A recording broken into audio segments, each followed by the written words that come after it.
வணக்கம் நண்பர்களே, நான் டாக்டர் டிகே டிப்ஸ் மூலமாக உங்களை சந்திப்பதில் மிக்க மகிழ்ச்சி.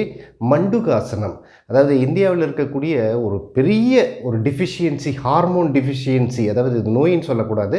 ஹார்மோன் டிஃபிஷியன்சி வந்துட்டு டயபெட்டிக் மெல்லிட்டஸ், சர்க்கரைன்னு சொல்லலாம் அல்லது நீரிழிவு நோயின்னு சொல்லலாம். இதுக்கு ஒரு சிறந்த ஆசனம், இந்த சர்க்கரையை குறைப்பதற்கு சிறந்த ஆசனம் தான் இந்த மண்டுகாசனம். இந்த மண்டுகாசனத்தில் டயபெட்டிஸ் மட்டும் இல்லை, வேறு பல நன்மைகளும் உண்டு. இந்த மண்டுகாசனம் எப்படி செய்கிறது, அதனுடைய பலன்கள் என்ன அப்படிங்கிறது இந்த வீடியோவில் பார்ப்போம். வீடியோவை ஸ்கிப் பண்ணாமல் முழுமையாக பாருங்கள். மேலும் நியூ வியூவர்ஸ் என்னுடைய சேனலை சப்ஸ்கிரைப் பண்ணி பக்கத்தில் இருக்கிற பெல் ஐக்கானை ப்ரெஸ் பண்ணிட்டீங்கன்னா என்னுடைய எல்லா ஹெல்த் ரிலேட்டட் வீடியோஸை நீங்கள் மிஸ் பண்ணாமல் பார்க்கலாம்.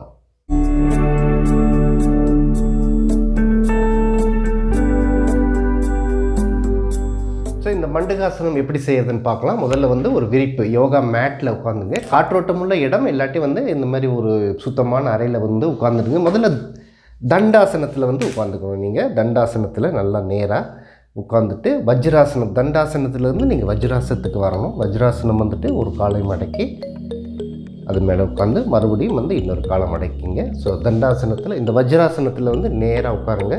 நேராக உட்காந்துட்டு உங்களுடைய கைகள், இந்த கைகளை இந்த கட்டை விரலை உள் மடக்கி கைகளை குவித்து வைத்து கொள்ளுங்கள். குவித்து வைத்து இந்த கைகளை இந்த மாதிரி வயிற்றுக்கு முன்பு அடி வயிற்றில் கீழே இந்த மாதிரி வச்சுக்கணும். நீங்கள் நல்லா வச்சுட்டு நேராக இருக்கணும். அதாவது உங்களுடைய முதுகெலும்பு ஸ்ட்ரைட்டாக இருக்கட்டும். நல்ல மூச்சை எடுத்துகிட்டு தலையை நல்லா மேலே தூக்குங்க. நல்ல தலையை மேலே தூக்கி மூச்சை விட்டு கொண்டே மெதுவாக வாங்க. இப்படி இதில் ரொம்ப இம்பார்ட்டண்ட்டாக நீங்கள் கவனத்தில் வைக்க வேண்டியது என்னென்னா, அந்த ஹஞ்ச், அதாவது இந்த மண்டுகாசனம் கீழே தொடணுங்கிறதுக்காக நம்ம இந்த மாதிரி கூன் விழுகக்கூடாது, குமியக்கூடாது. நல்லா இந்த மாதிரி தலையை நேராக நிமிர்த்திட்டே உங்களால் எந்த அளவுக்கு முடியுதோ அந்த அளவுக்கு கீழே வாங்க. இப்போ மூச்செல்லாம் விட்டுருங்க. எடுத்த மூச்சு நல்லா ஃபுல்லாக விட்டுட்டு திருப்பி ஒரு மூச்சை எடுத்து அந்த மூச்சை விட்டு கொண்டே உங்களால் எந்த அளவுக்கு முடியுதோ அந்த அளவுக்கு கீழே தரையை தரையை தொடும் மாதிரி கொண்டு வரணும். ஸோ முடிஞ்சளவு உங்களுடைய ஸ்பைனல் ஸ்ட்ரைட்டாக இருக்கட்டும். அந்த ஹஞ்ச், அந்த கூன் வராமல் பார்த்துக்குங்க. ஸோ இவ்வளவு தான் வருதா உங்களுக்கு, அதாவது கூன் விழுகாமல் இந்த அளவுக்கு தான் உங்களால் இருக்க முடியுமா, இந்த அளவுக்கு இருந்தாலும் போதும். அதனுடைய மொத்த பலன்கள் கிடைக்கும். நீங்கள் எப்போ இந்த மாதிரி கூன் விழுகும் பொழுது இதனுடைய பலன்கள் முழுமையாக கிடைக்காது. அதனால் இந்த கூன் விழுகாமல் உங்களுடைய ஸ்பைனல், அதாவது முதுகெலும்பு முதுகை நல்லா விரித்து நல்லா ஸ்ட்ரைட்டாக இருக்கிற மாதிரி வாங்க. இந்த அளவுக்கு நிற்க முடியுதோ அந்த அளவுக்கு இருங்க. ஸோ உங்களால் எந்த அளவுக்கு முடியுமோ மேக்ஸிமம் ஸ்ட்ரெச், உங்களால் எந்த அளவுக்கு மேக்ஸிமமாக ஸ்ட்ரெச் பண்ண முடியுமோ அந்த அளவுக்கு மூச்சை விட்டுக்கொண்டே மெதுவாக கீழே வாங்க. முடிந்தால் உங்களுடைய தலையை தரையை தொடுமாறு வைத்துக் கொள்ளுங்கள்.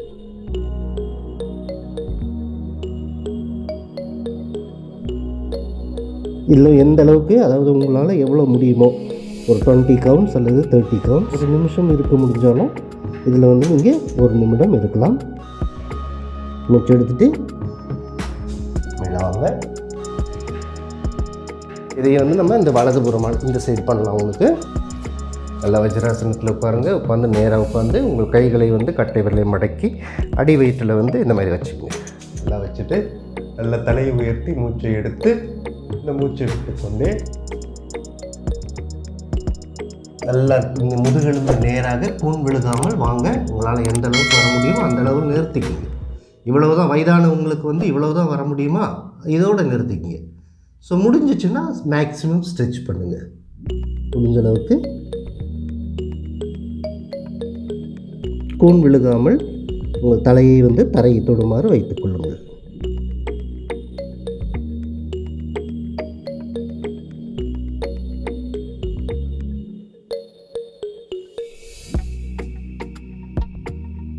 மூச்சு மெதுவாக இருக்கட்டும். இந்த நிலையில் நார்மல் ப்ரீத்திங். மெதுவாக மூச்சு எடுத்துகிட்டே மேலே வாங்க.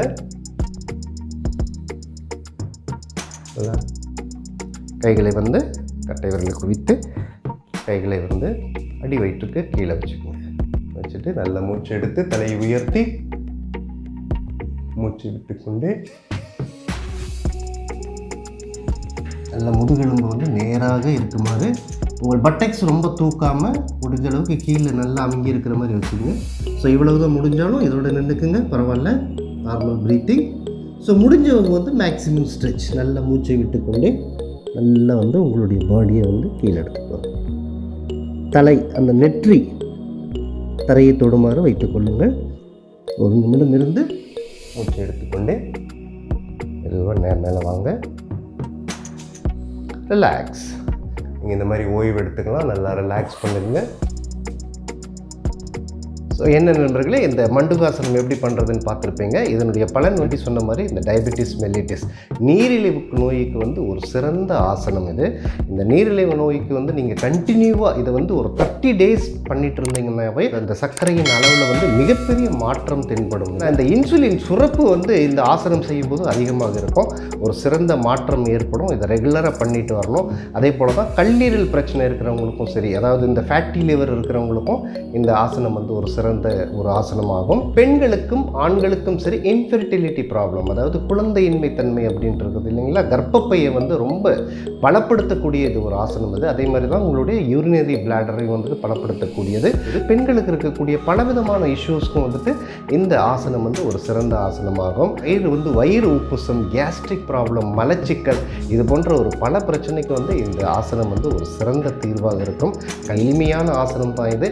இந்த மாதிரி ஆசனங்களை வந்து ரெகுலராக செஞ்சு ஆரோக்கியமாக வாழுங்கள் என்று கூறி, இந்த ஆசனம் உங்களுக்கு மட்டுமில்லை உங்களை சேர்ந்தவர்களுக்கும் கண்டிப்பாக பயன்படும். அதனால் எல்லாருக்கும் ஷேர் பண்ணுங்கள், லைக் பண்ண மறந்துடாதீங்க. மீண்டும் அடுத்த ஒரு நல்ல நிகழ்ச்சியில் உங்களை சந்திக்கும் வரை உங்களிடமிருந்து விடைபெறுவது உங்கள் டிகே.